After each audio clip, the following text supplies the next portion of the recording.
मोर नाम Mcla सरख मैं Btr सरख करूँ और माने मैं दुखिया घৰৰ ছোৱালী এজন মই দেউতা নাই আৰু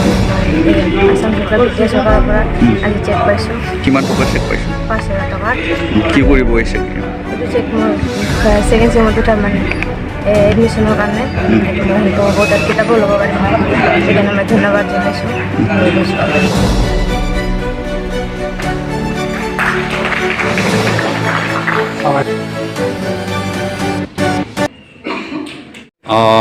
गिबियावनो आं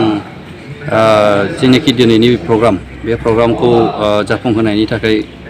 बा बे प्रग्रामखौ आसनिखौ लानो थाखाय चिफ मिनिस्टार जोंनि दानि हेमन्त बिश्व शर्मा सारखौ आं धन्यबाद होयो आरो लोगोसे बिटिआरनि CEM बिथांनि दारैबो दिनैहाय गोबां आसनिफ्रा मावफुंजादों आरो बेबायदि लाजादों बिथांमोनखौ आं धन्यबाद होयो थ' दिनै बेंगुराफोरनि थाखाय बा आरो मोनसे एजुकेसनेलि मोनसे दिनै चेक होनाय जादों बे चेकआ जोबोर बाख्नायजाथाव आरो बेखौ जोंनि गासै रायजो राजाफ्रा गामि ओनसोलफ्राव बरायदों आरो बेनि दारै निस्सय जायफोरा बेंगुरा माने आगोर मोनै मानसिफोर बिथांमोना दिनै सहाय मोनदों आरो फरायनायनि बेलायाव दिनैहाय जायफोरा गरिबमोन आंनि स्पेसियेलि आंनि समस्थियाव दा बिथांमोना दिनैहाय राहा लामा एसेब्लाबो मोनगोन दा बेबायदि सरकारा मोजाङै जुदि मावफुंलांनो आरो मावफुंबाय थानायखौ रायजो राजाफ्रा जोबोद बाख्नायनायखौ आं मोनदों आरो बेबायदिनो जोङो ज'यै निस्सय जोंनि बे समाजाव मोजाङै बारहावा बारहोनो हागोनखौ जोङो मोजां नुदों साबैसे फरायसाफोरनो होनाय जादों टटेलि बेहाय गासै माबाजोंहाय बेंगुराजों गासैजों बेवहाय 223सो दङ चेकखौ जोङो होनाय जाबाय बा दा होगासिनो दङ थ' उनावहाय आरोबाव जोंनि बिटिआर गभर्नमेन्टनिफ्रायबो जेरैहाय बेमारिफोरनि थाखाय 200 जन आरो बेबायदि एजुकेसनेलि जेनाखि स्कलारशिप बेहायबो जोंहा 200 दङ बेखौबो बावैसोनि उनावनो जोङो बेखौहाय बेबायदि रायजो राजानि गेजेरावनो आरोबाव बेबायदि जोङो मोजाङै आसनिखौ जोङो राननानै होगोन जाय बिथांमोना चेकखौ मोननो हाबाय बिथांमोनखौ नांगौबायदि खामानियाव बाहायनो नोंथाङा मा खावलायो आं बेखौहाय खावलायदों आरो दहायबो आं बुंदों जे सोरनिबा थाखाय 5,000आ जेबो नङा ओमफ्राय सोरनिबा थाखाय 5,000आ बिराद गिदिर दा बेखौ आं खावलायनाय थाबाय जे जेनाखि स्टुडेन्टसफोर बिथांमोनजों आं दिनैहाय नुदों बिथांमोननि थाखाय बिराद निडि बियो 5,000आ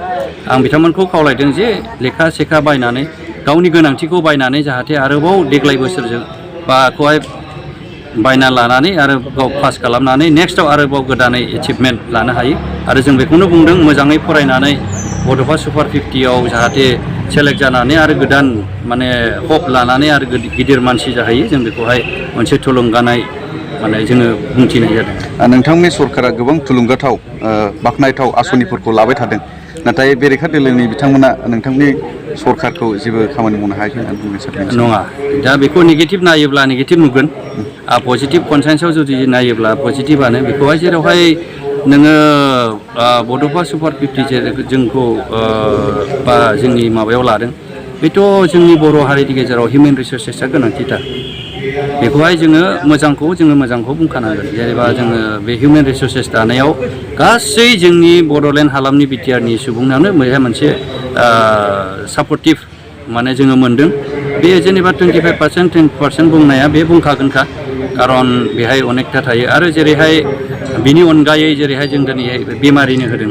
दा बेमारिनो होनायफ्राबो बे निडि गोनांथि मानसियासो मोनदों आरो गियान सोरां बा दिनै जों फरायग्राफोरनि थाखाय होदों बै स्टुडेन्टसफ्रासो मोनगोन सोरबा फरायाथ' मोननाय नङा दा बेफोरखौ लानानै जोंनि समाजाव मोजां माने मावनायखौ बयबो नुदों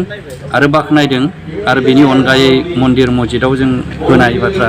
आरो बेबायदिनो मा होनोमोनलाय सेल्फ हेल्प ग्रुपनि बाथ्रा जेरैबायदि बाथ्रा बुंदों जेनेबा जेरैबायदि खोथा बुंदों बेखौ लाखिदों दा बेफोरखौ सैथोथाखौ नुदों आरो लामा सामानि बेलायावबो दिनैहाय गोबां जायगायाव फकास जायाखै दा बेफोरो फकास जायाखै माने माखासे बुस्थुखौ मिडियाफ्रा फकास खालामाखै गोबां खामानि जानानै थांबाय जेनेबा कनस्ट्राक्सननि बेलायावनो होन बा इनफ्रास्ट्राक्चारनि बेलायावनो होन दा बेफोरखौ जेरैबायदि आवगोलनि सरकारा मावदों बेबायदिनो जोङो कन्टिनिउआस थांबाय थादों बेनि अनगायै दा बिटिआर गभर्नमेन्टआ गोदान मिशन लादों मोनसे भिजनजों आवगायलांदों बियो लं रान मिशन आरो बेखौ लानानै रायजो राजाया दिनैहाय गोबां बाख्नायनाय फोरमायदों आरो बेजोंनो रायजो राजाया दिनै मोजाङै मोजां दिनै इउपिपिएल दलखौ माने सापर्ट खालामबोबाय थादों। Thank you sir.